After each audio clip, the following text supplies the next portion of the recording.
চলো গাইস, আজকে একটি দুর্দান্ত বুইয়া ম্যাচ শুরু করা যাক। তো আপনারা যারা ডায়মন্ড টপ আপ করতে চান, নিজে স্ক্রিনে দেওয়া নাম্বারে যোগাযোগ করতে পারেন। বাংলাদেশের সবচেয়ে কম দামে কম রেটে। তো নামার শুরুতেই রাকিব হেড লিস্ট মারে। তো হেড লিস্ট মারার পরে ওইখানে আমরা চলে যাইতেছি। তো রাকিবে আমি একই স্কোয়াডে ছিলাম, আর বাকি সব দুইজন ছিল র্যান্ডম প্লেয়ার। তো এখানে দেখেন কিরকম একটা ফাঁদ ফাঁদে আমরা হেড লিস্ট মারলাম ঠিকই, কিন্তু এখানে তার স্কোয়াড চারিদিক দিয়ে ছড়ায় ফেটে তো রিভাইভ করার পরে রাকিব রেনে একটা এনিমি মাইরা দেয়।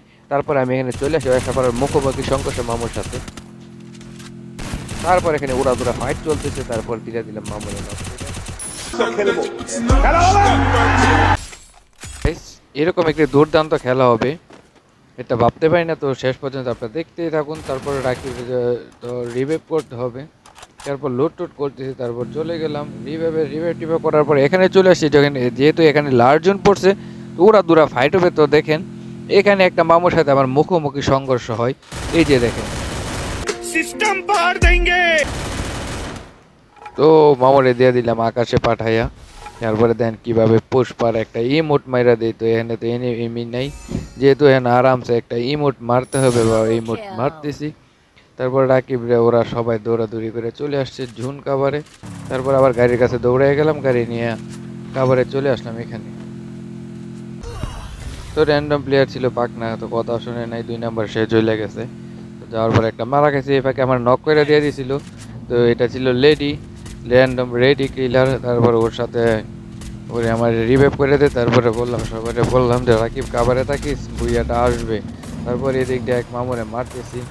তারপর কাভার খুঁজে পাইতেছি না, যে একটা আমার প্লেয়ার ব্যাকআপ দিবে। তো এনে আবার এনিমি দিবে ভয় নামে এটাকে রাকিব ওরা দৌড়া কিল করে নেয়। আইছিলাম যে দৌড়ে যে কিলটা চুরি করতে পারে কিনা, কিন্তু তা আর হইলো না। তো রাকিবের নিয়ে গেল। তো শেষ পর্যায়ে রাকিবের সাথে কিরকম একটা ঘটনা হয় আপনারা দেখতে পারবেন, কিরকম দুর্দান্ত একটা বুইয়া চলে আসে।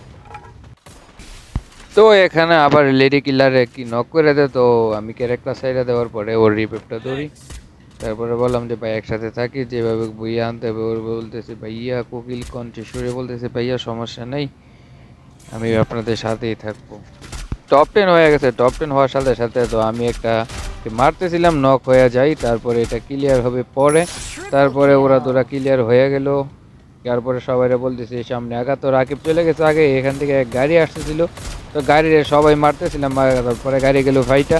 তারপরে গাড়ি থেকে এনিমি নামার সাথে সাথে একটা হিট মেরে স্কোয়াড পর্যন্ত খাইয়ে দিলাম। তো স্কোয়াড যেহেতু খাইয়ে দিছি, একটা তো ইমোট না মারলে হয়। তারপর একটা ইমোট মাইরা দিলাম পুষ্পার। তারপরে চলে গেলাম দৌড়ায় সামনে। তো আর মাত্র 4টা এনিমি আছে। তো এখান থেকে আমি লাভ দিয়ে নেমে গেলাম। লাভ দিয়ে নামার পরে তো ফায়ার বাটন কি দিক দিয়ে দৌড়টা ছিল, ওই দিক দিয়ে ওদের কাছে ছিল একটা এনিমি। তো আমি সাথে দৌড়ে ওদিকে চলে গেলাম। তো এখানে বৈশা দেখতেছি যে এনিমি কোথায় কোন দিকে মামু আসতেছিল। এই পাশে মোটামুটি আমি একটু ড্যামেজে, কিন্তু রাকিব কিলটা নিয়ে নেয়। আর 2টা এনিমিতে এই যে দেখেন 2টা মামু এদিকে আছে। তারপরে আমরা বললাম যে রাকিব বুই 100% চলে আসবে। তো আরামসে খেলো। তো রাকিব এই ফাঁকে তোর ক্যারেক্টার মাইরাতে স্কাইলার ক্যারেক্টার। তারপরে মোটামুটি আমিও গ্রেনেড নাই, তো তারপরে যেহেতু ওরা রাশ হয়ে যাবে, কারণ আমি তো আর পয়সা থাকতে পারি। তো আমি রাশ করার জন্য এদিক থেকে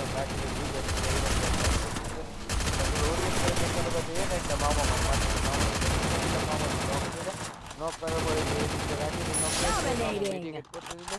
এই ফাঁকে দেখেন আমি কিভাবে পিছন দিয়ে ঢুইকে তারপরে ওরা